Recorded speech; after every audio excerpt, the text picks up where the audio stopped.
দেখো অঙ্কটা দিকে লক্ষ্য করে অঙ্কটা কি বলছে। প্রথমে বলছে কবির সাহেবের 3 পুত্রের বয়স যথাক্রমে 5 বছর, 7 বছর ও 9 বছর। তিনি 4200 টাকা 3 পুত্রকে তার বয়স অনুপাতে ভাগ করে দিলেন। কে কত টাকা পাবেন? তাহলে আমাদেরকে লক্ষ্য করতে হবে যার বয়স যত বেশি সে তত বেশি টাকা পাবে। তাহলে আমাদেরকে আগে লিখতে হবে বয়সের অনুপাতগুলো আগে বার করতে হবে। তাহলে লিখি দেওয়া আছে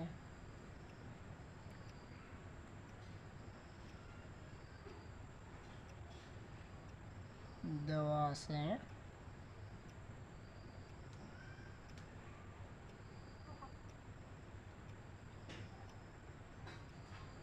দেওয়া আছে প্রথম পুত্রের বয়স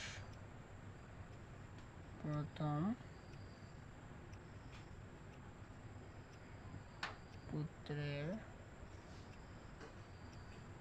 বয়স অনুপাত দ্বিতীয় পুত্রের বয়স অনুপাত তৃতীয় পুত্রের বয়স তৃতীয় পুত্রের বয়স। তারপর আমরা লক্ষ্য করব আগে আমরা বয়সগুলোর অনুপাত নির্ণয় করব, অনুপাতগুলোর যোগফল নির্ণয় করব। অনুপাতের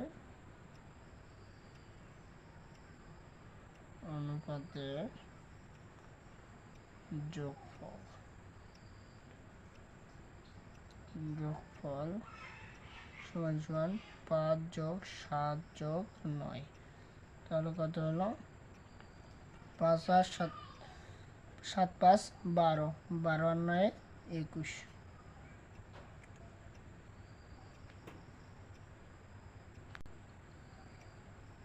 এই তো আমরা অনুপাতগুলো যোগফলগুলো বার করলাম।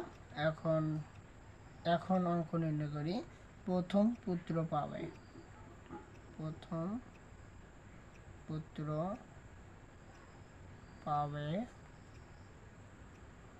4200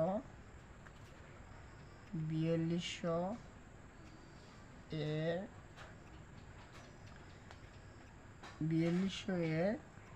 5/21 অংশ। তাহলে এটা লিখতে হবে 4200 গুণন 5/21 5/21। আমরা যদি 21 দিয়ে যদি 42 কাটি, তাহলে কাটাকাটি করি, তাহলে 21 দিয়ে যদি 42 কাটি তাহলে কত হচ্ছে 200। তাহলে 200 দিয়ে এখন যদি আমরা 5 দিয়ে গুণ করি তাহলে হবে 5 গুণ 10, তাহলে 1000 টাকা। তাহলে প্রথম পুত্র পাবে কত টাকা? এত টাকা, 1000 টাকা পাবে। তাহলে দ্বিতীয় পুত্র পাবে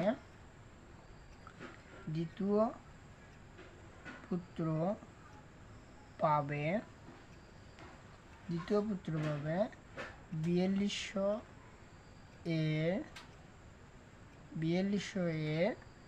7/21 অংশ। 4200 গুণন 7/21, তাহলে এত টাকা। তাহলে 21 দিয়ে 42 কাটলে কত হবে? 200। তাহলে 7 200 1400 টাকা। তারপর তৃতীয় পুত্র পাবে, তারপর দেখো তৃতীয় পুত্র পাবে 4200 পুত্র পাবে, তৃতীয় পুত্র পাবে 4200 গুণন 4200 এর 9/21 অংশ, 9/21 অংশ। তাহলে 4200 গুণন 9/21 এত টাকা সমান 21 দিয়ে 4200 কাটি, তাহলে 200 দিয়ে 21 গুণ করলে 4200, তাহলে এই 200 আবার 9 দিয়ে গুণ করলে 9 দুগুণ 1800 টাকা। অতএব প্রথম পুত্র পাবে, অতএব প্রথম পুত্র পাবে, অতএব প্রথম পুত্র পাবে কত টাকা বার হয়েছে? প্রথম পুত্র পাবে 1000 টাকা, 1000 টাকা।